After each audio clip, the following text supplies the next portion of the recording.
Hello, I am writing a paper on intellectual property in regards to inventing and software engineering for class intellectual property at Georgia Southern University. The first place I would look for information would be obviously the internet, and I just begin the research process by Googling what I'm trying to find. For this particular one, as a software engineer, the classic IP case that we all use as an example is the Facebook IP dispute between Zuckerberg and the Winklevoss twins. So I would first Google the terms of that case and why it was important, and figure out why the Winklevoss twins lost that case and what they did wrong. I see a few things. Preferably, I would want an official legal document, which is right here. Now, I did see something from a very credible news site, but I'm going to go ahead and look through this.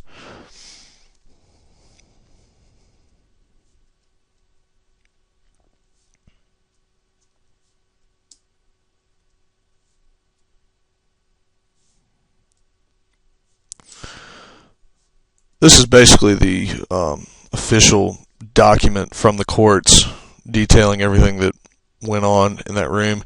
That's perfect, so I'm going to, for the sake of time, I don't feel like actually reading through this, mainly because I already kind of know what's in there. I've already done this project. I'm just going to copy and paste that URL.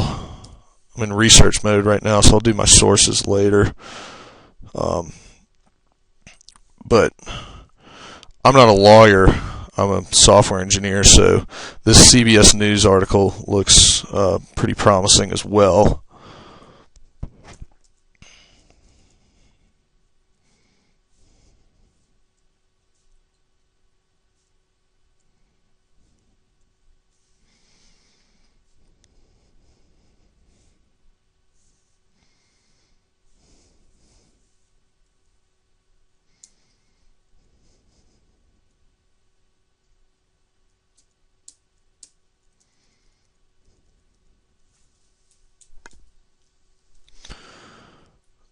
This is really good too, so I'm going to save that. I do know, as an entrepreneur, that the best way to keep your idea from getting stolen, if you have to seek some outside expert affiliation or anything like that, they need a software engineer, is to make them sign a non-disclosure or non-compete agreement, which legally binds them to never do anything remotely close to what you're trying to accomplish. So I'm just going to pull up a template of that. That's, in my opinion, where the Winklevoss twins went the most wrong by doing that. If Zuckerberg had signed that, he would have had to wait at least 2 years to launch Facebook, even if he didn't write a single line of code for them ever, and this would have never been a problem. So here's a sample of that.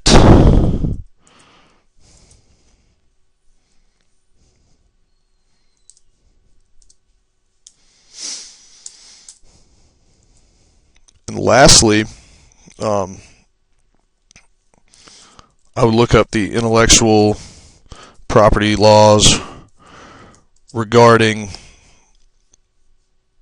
who owns code based on the environment and workstation it was done on, in the context of, was the computer he worked on owned by the Winklevoss's company, or was it his own? Because that's another legal area. I'm not sure how to word that, so it may take me a few tries on this one to get but I do know, for example, in my corporate experience, one of the reasons why we use virtual machines, which is one of the first things that pops up, is if we have a very valuable employee that does important work to the company and we decide to terminate that employee, all of the work said employee did was on our servers, and we can kick him out the door without any sort of debrief or anything like that. We just have to figure out what it was he was doing. So that's the kind of stuff I'm looking for, but this isn't exactly what I want in the context of this paper, but I suppose this this description of what that is kind of relates to what we're doing. So I'll go ahead and save that anyways, just so I don't have to look for it again.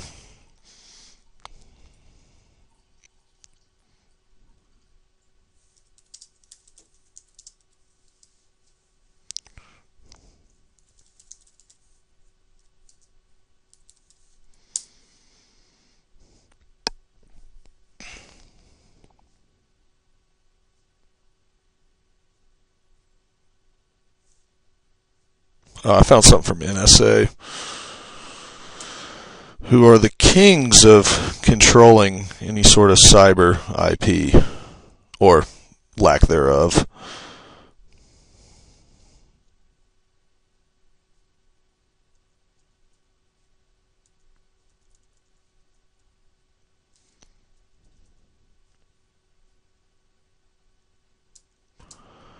These are more just security concerns, but this is somewhat relevant, so I'll go ahead and save that too.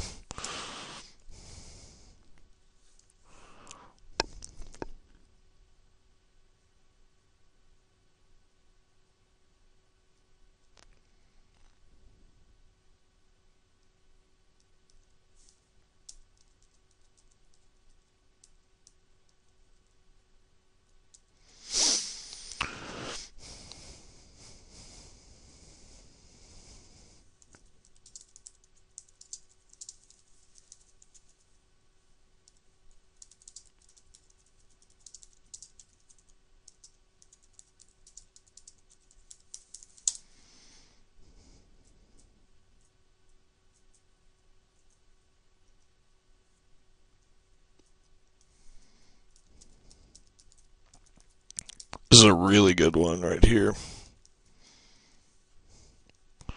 I'll put this one at the top.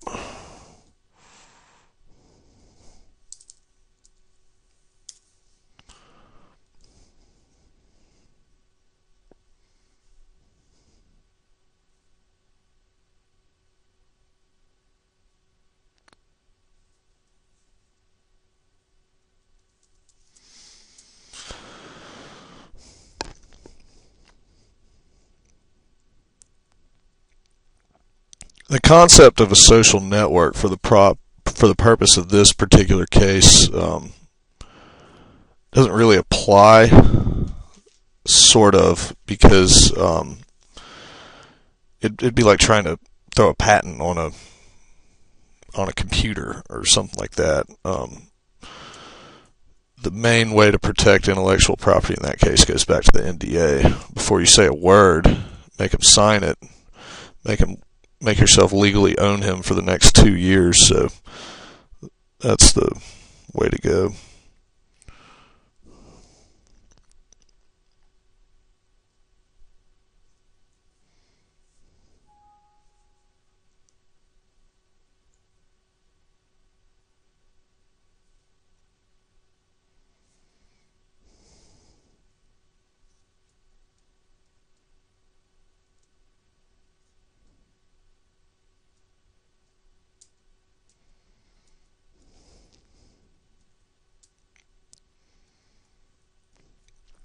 Basically what I'm trying to find is, I know one of the best ways to protect your stuff is to supply the workstation for any sort of employees. Just supply the software they use. Don't let them, for example, Visual Studio is about a $10,000 software.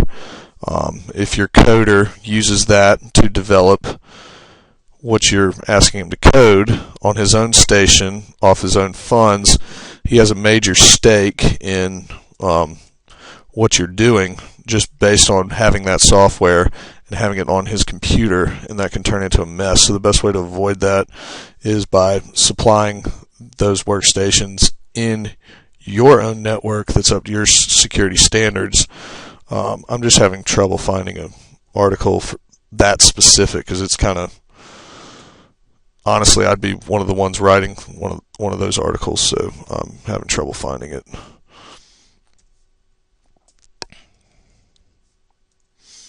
But yeah, maybe I would go check that out in the library.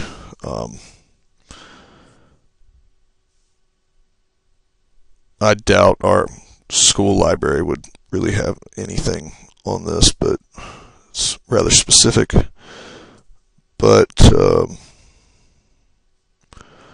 let's see, for the sake of this experiment, I keep up with my sources by mainly just putting them on a notepad doc, and then I'll email it to myself if I'm on a public computer. I'll keep up with the sources by revisiting them. If they change, I'll see that because it's live and online. I change my search terms to something else if I don't find what I'm looking for right off the bat for whatever reason. The next place for this particular thing, I wouldn't go to a library next. I'd probably call my grandfather's patent lawyer for this one. Just consult a professional. Granted, my resources are a little wider than your average college student, so I don't really think we were ever taught how to source something like that, or at least I don't know how. But that's the next place I would go. Is that good? We're done? All right.